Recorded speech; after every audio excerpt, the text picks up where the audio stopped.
evening once again, and thanks for coming. Thank you, Ambassador, for your kind invitation and hospitality and spontaneity to arrange this, because as you explained, we came to this actually quite coincidentally.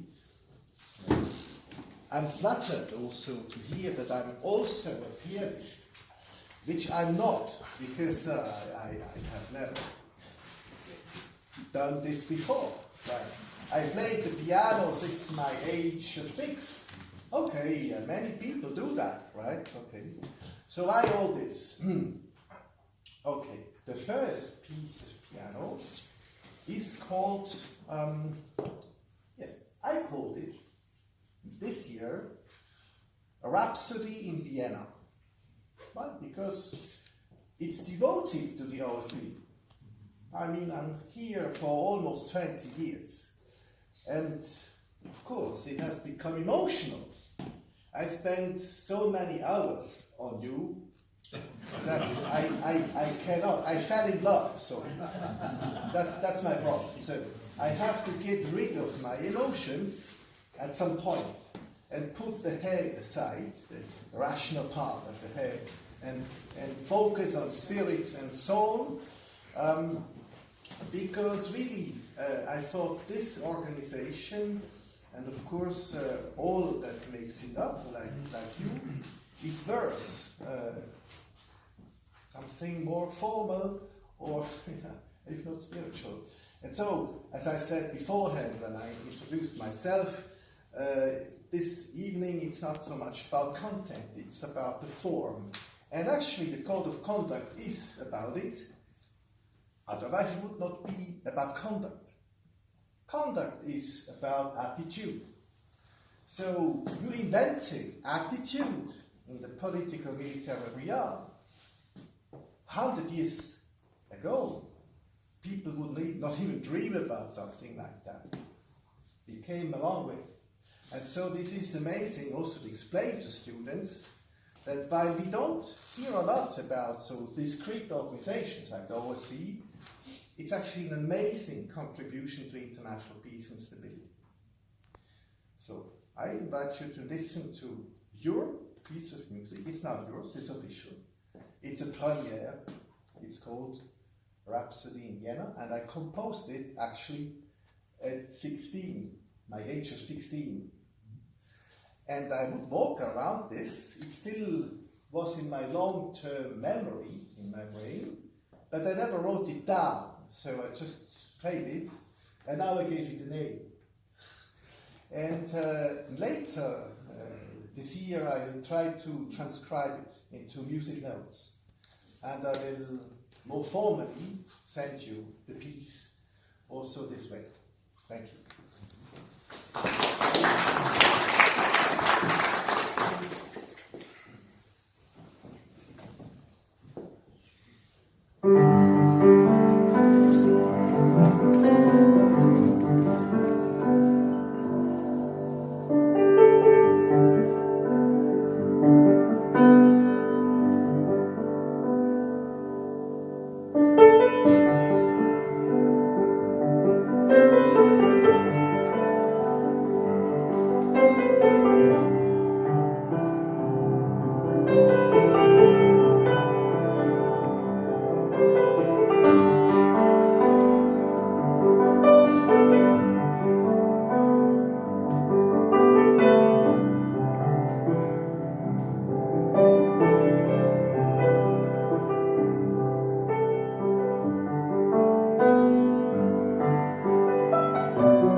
replaying this in at least 3 continents of the world, always in a hotel somewhere.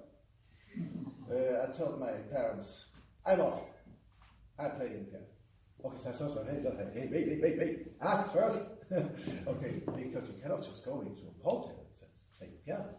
But I was like this genetically, I don't know, attracting the piano, I jump on a piano, and sometimes really when I come home from long work and I have so much problems in my head, how can we solve these problems of the world, how we can fix international peace, how to cope with this mess, to get out of a depression, a momentum, I used to stick to the keyboard and try to transform this energy into something more useful, and like a meditation. So the process is more important than the result, actually. And now I will present you another piece that is called A Piece for Peace. Simple.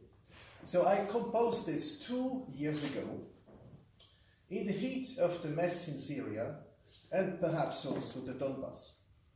I was extremely depressed at that time. As an international scholar, I could not make sense, let alone explain all this to our students. So I thought it's time for a piece for peace. Listen.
dinner is served. So, and we have to be on time. That's why I took my not so Swiss watch, but it's exact. That's the goal, you know. Now, the third one, last but not least, is brand new, and that comes this year. Okay, it almost messed up my finger, but it's still there. So like a ballerine who has to exercise 100 times, and you know, there's a Russian proverb that states, repetition is the mother of wisdom. So I exercised too much and then broke my ankle. So, but no worry, I mean, I tried to fix the keyboard. So this time it's called A Road for Peace. No, it's Road of Hope. It's called Road of Hope. And it's devoted to the code of conduct. Of course. What else? That's my third child. It's more than a love story. Yeah, right? All whom I have crossed, Detlef, Anton, Thomas, many of your friends and colleagues know that, yeah, it has been a long way. But I also teach international relations since 15 years, and mostly on international security, which is not always fun to teach. To explain to students how can we avoid waging a war and pass to another chapter, like making peace. Preventing war is quite complicated. So we have new issues, and the younger generation, for instance, in Europe, is very much concerned about the fate of migrants. I'm also running a global health and development policy university program in Geneva, and my global health students are increasingly concerned about the very shape, well-being and health of our migrant populations. So it's also, it's like the road of hope. I see both the code as a road of hope and also the road of migrants. So it's also devoted to all international migrants. People on the move.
you.